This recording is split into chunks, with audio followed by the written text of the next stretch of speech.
Now yesterday I told you about the left side, which is the power of desire, and through this power we have our all conditionings and all the receptions from the matter, materialistic things, and also what you can say, we collect all our past, and the past then extend up to the collective subconscious. I also told you yesterday that cancer is a disease caused by the left side extreme behavior of people. Those who go to the extreme behavior on the left side get the disease called cancer, and it can be cured if you can bring such an extreme case in the center. It can be cured, no doubt about it. Now the second side is the right side, which today I have told that I will tell you about. The gentleman is not here who asked so many questions. Is he here? He was just busy asking questions, that's all yesterday. He's not interested in speaking, I think. Alright. Now the second side, on the right hand side, is the power by which we act. First we desire and then we act. Now this power, right side power, is expressed within us as right sympathetic nervous system. Science has come from the same. Science is in the gross, these are all subtle things that are within us. Now this right side power, which exists within us, gives us the power for our mental and physical capacity to act. Now this action takes place when we desire something, we want to implement that desire, then we go into action. One has to understand what sort of a power is this. This power is called as Prana Shakti in Sanskrit, Prana.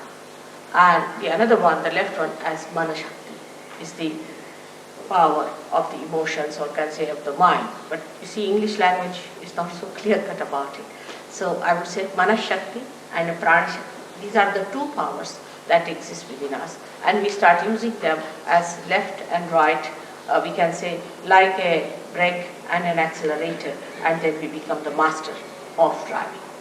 But while becoming that, we make mistakes. The human mind has a speciality to go to extremes.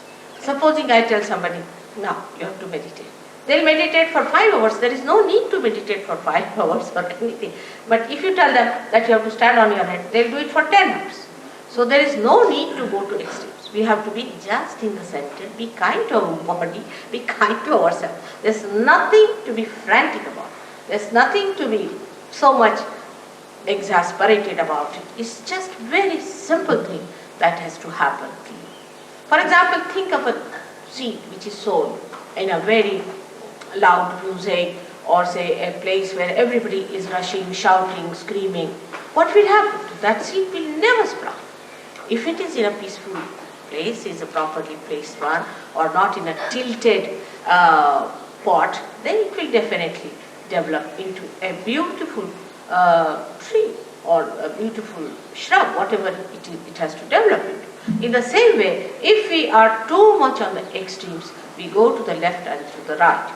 Now going to the left, I told you yesterday what happens, that all these things like hypnosis and ESPs and most of these gurus try these tricks, you see, like they just make you hypnotized and people become absolutely mad over the guru. Oh, he's our guru, and they behave just like absolutely people without any brains. So I feel nice with them.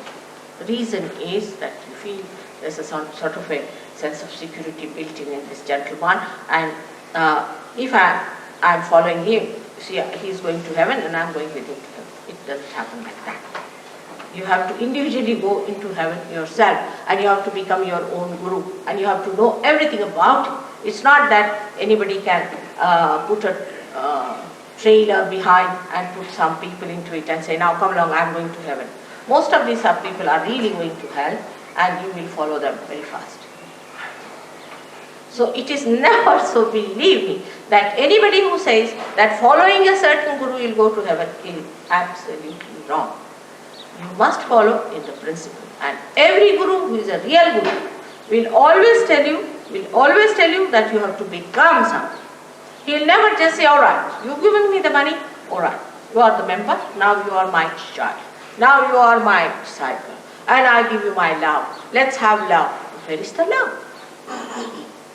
And give more money, give me Rolls Royces, give me this, give me that. At life, man, we are doing it thinking that we can exchange this. Now, as we are seekers, we have every right to find our spirits.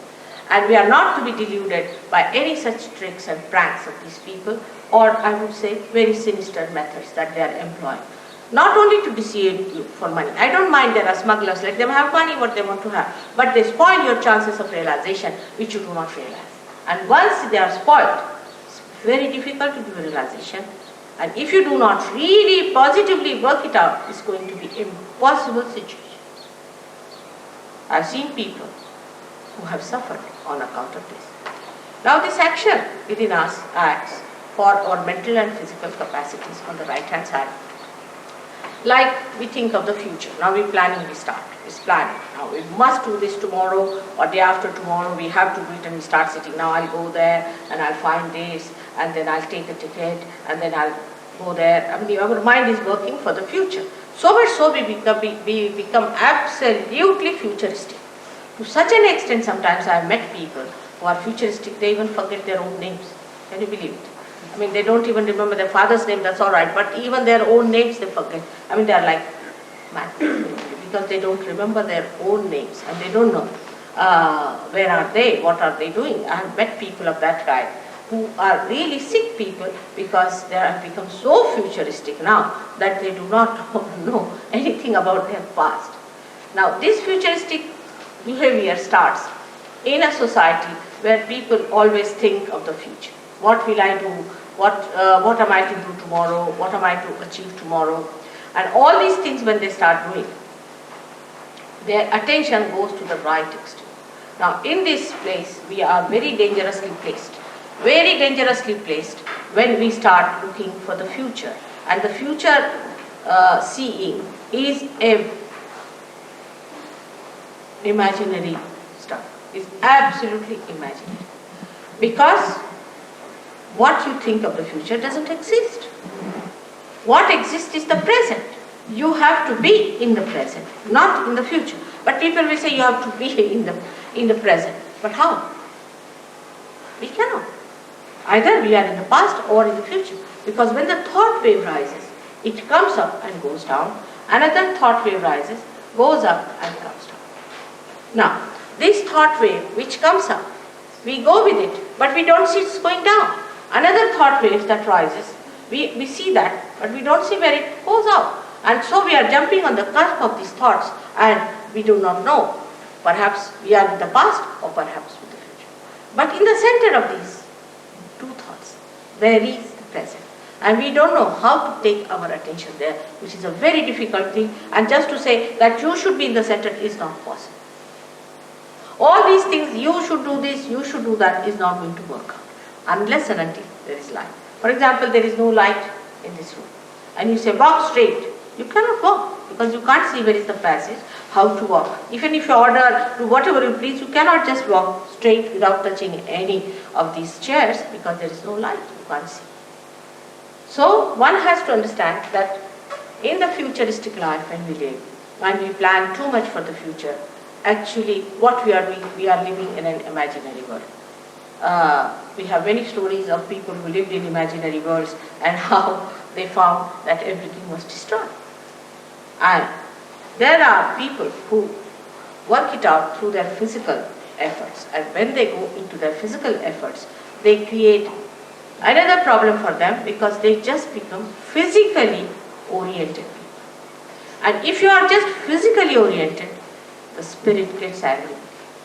So the right side movement is for the people who are very meticulous, you see what you call the people who are very particular about the time, and who are very firm about things, who are very dry people, and who are very straight and they won't tolerate any nonsense, that sort of people you see that you find normally, and that sort of people become a headache and they are very boring. You can't just bear their company, they can be very boring people.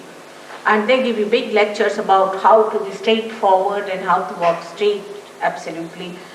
In the nature, nothing is straight. It all moves so beautifully because the nature is created out of varieties. And variety brings the beauty. They don't think of beauty, they don't think of love or compassion, nothing. For them it is a very meticulous world, and that's how they live. Such people are developing a big ego within themselves, as you see there is a yellow stuff in the head called as ego. Let me show. Right. By the action of the left side, emotional side, we develop a superego, but by the action of the right side, we develop an ego.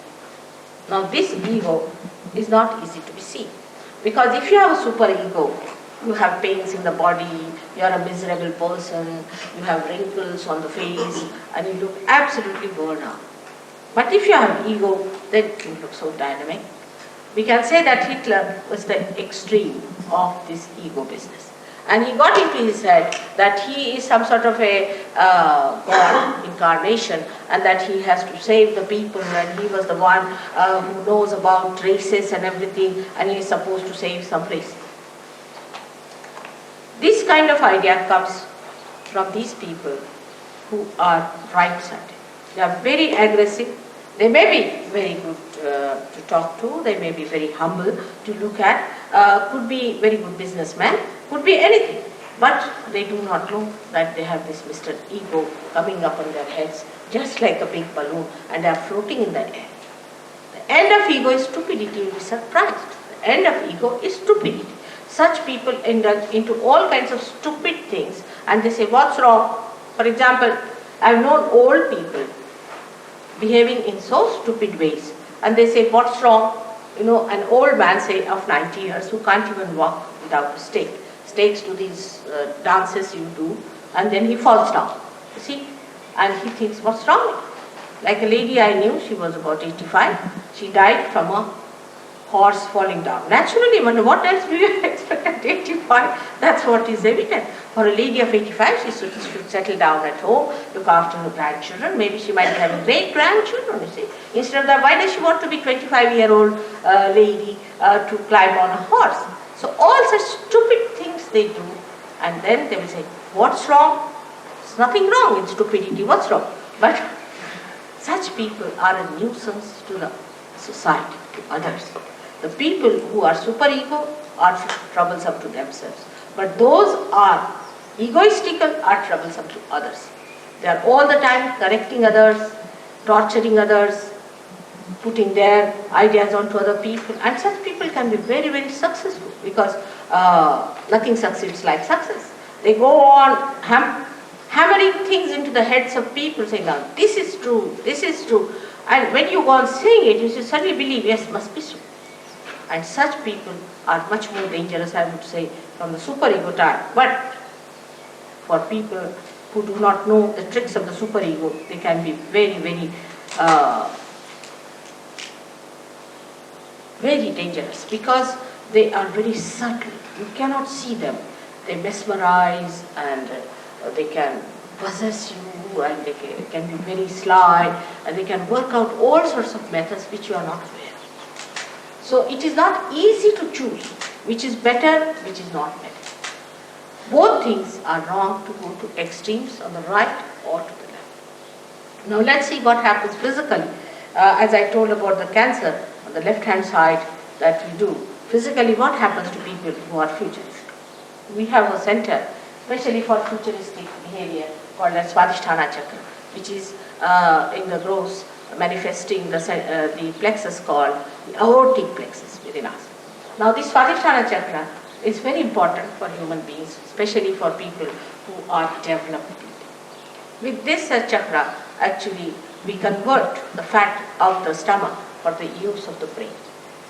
Now this is the center of the Surya, of the sun. Now when we start thinking, these cells are converted in such a way that they become useful to the brain. Now, if you are thinking all the time you are thinking, then what will happen? I mean, the horns are not going to grow out of that. You are consuming all that. And when you are consuming all those cells, you have to have replacement. And for that replacement, this Swadhisthana chakra has to work very hard to convert the cells for the use of your brain. Now, when it is doing that, there are other things which this Swadhisthana chakra has to look after. For example, your liver, your pancreas, your spleen, your kidneys, all are to be looked after by this center, and also uterus for the ladies. Now when there's only one work is given to this Swadhisthana chakra, and it cannot do any other work, then other things are neglected, so you develop a terrible disease called liver trouble. Now liver trouble is another thing that you do not feel yourself. Others know that you are liverish, the way you are hot-tempered, the way you are fussy, the way you always snarl at people, and the way you are never satisfied with anything, the way you criticize others. All this is liverish, and such liverish people are never happy with themselves, because liver looks after their attention. And those who have liver problems, their attention is horrid. That goes like this. You cannot keep your attention straight. On the street you will walk straight into a car because you are looking at something which you are not supposed to look. But all the time you are looking at like this. You cannot walk. I mean, you won't find any animal like that who walks like this. But only human beings do it. If you see them on the street, you'll be amazed. Where are they walking? They don't walk straight. They don't walk straight. But their eyes are going this way, that way. Because the attention is wobbly. The attention is wobbly because of a bad liver. So this liver is a very, very important thing. Now this liver has a special capacity to extract all the poisons from the body as heat. And the heat in the body is to be transformed or should be conveyed to the blood or the water in the blood. And that has to be taken out of your body, maybe as perspiration or in another forms. But what happens? That when this liver is out of gear, it cannot do it. It cannot pass this heat into the bloodstream, and the heat remains in the body, and you really become heated. And that heat makes all these problems for you. So, in Sahaja Yoga, what happens that when Kundalini rises, she changes the form of the blood. The hydrogen and oxygen which are placed because of this heat and all that, in a very funny way, like this, like that, and they start receiving this heat within them. That's why those people who have bad livers feel little heat when the Kundalini rises. But one can cure it by giving it that peace and comfort to that liver organ, and you can definitely cure your liver, no doubt about it. Then the second thing that happens to you is the pancreas, which gives you diabetes. Only a person who thinks too much gets diabetes. For example, an Indian farmer doesn't know what diabetes is, but then you stop your sugar. But that's not the way to stop your diabetes. Diabetes comes to you because you think too much. The doctors won't understand this. That's why they say it is incurable. But because they cannot connect thinking with the disease. And this is what happens when you are all the time thinking like mad, then diabetes takes place. And this diabetes is also curable if you get your enlightenment. You can cure also the diabetes of other people, but because this vital power, which is integrated of all these three powers, flows through you, and you can replenish, you can give more to other people who are exhausted of it, and sort of you can fill them up with this power, and you can cure. The third one is the worst of all that happens to people is blood cancer because of spleen. Spleen is one thing very important, that it is the center of peace within us. The one who doesn't have a proper spleen cannot be a peaceful person. Now, it's a very simple thing, but doctors cannot connect it, nor all science-oriented people can connect it to something very, very simple. And the simple thing is that when we eat our food, if we are frantic, we are out to get trouble with the spleen, and we can get blood cancer. Now, if the mother is of that temperament or a father is of that temperament, the children might be born with blood cancer. Now, we will be happy to tell you that in New York, we had a case of blood cancer. And when I was in India, in a village, somebody came and told me that such and such boy is sick. He is only 16 years with blood cancer, and doctors have declared that he is going to die within 2 weeks' time. They always declare, they are good at declaration only. And when this case came to me, I told them that I cannot do anything, I'm in a village, but you can telephone to one of the Surge Yoginis. She was in England, now she's in New York, and she will look after this case. You'll be amazed that the boy was cured completely. He came out of the hospital, he came to see me, and now he's gone back to his studies. I mean, like this we have cured many cases of blood cancer. But here we are not to cure people by any or healing anyone. That's not our job. It happens spontaneously as a byproduct of the Kundalini awakening. Main thing is we have to make you doctors. We have to make you knowledgeable people. We have to make you collectively conscious human beings who have to enter into the kingdom of God to reside there in His peace, bliss and joy. Now this trouble also of kidney, of high blood pressure, all that is due to this. People worry, they are frantic, you see, and this franticness comes to us just as a matter of habit. I have known people, as soon as you say, oh, you have to go by aeroplane or somewhere, suddenly the aeroplane word triggers that frantic, oh, they get mad. They don't know what they are up to. They will forget their passport, they will forget their luggage, they will forget this, that. Frantic. At the airport if you go, you'll find this left nabi, as we call it, this center is the spleen goes frantic. Now, when you eat your food or do any such work, there is an emergency created and more blood is needed to digest that food. So this spleen, poor thing, works very hard to create that extra amount of blood cells. But at the time you are eating, you are also reading a newspaper. That's the worst thing one should do in the morning. Horrible. You read the newspaper, you are eating the food, the spleen goes off because another emergency comes up. Then you get onto your bicycle, eat a sandwich in the hand, is even worse than that. And you are rushing to your work, suddenly you find a big jam on the way, then you are even very badly placed with the situation and you get so frantic and you don't understand. And the person who is in front of you goes on saying, oh, what's wrong with this fellow? Why can't he drive fast? And the same fellow is saying something exactly the same to the another fellow who is going ahead. So this mad race is on, this rat race is on, and if you are eating your food in such a hurry and in such franticness, you develop this trouble which is very dangerous, called as blood cancer, and among young people is very common.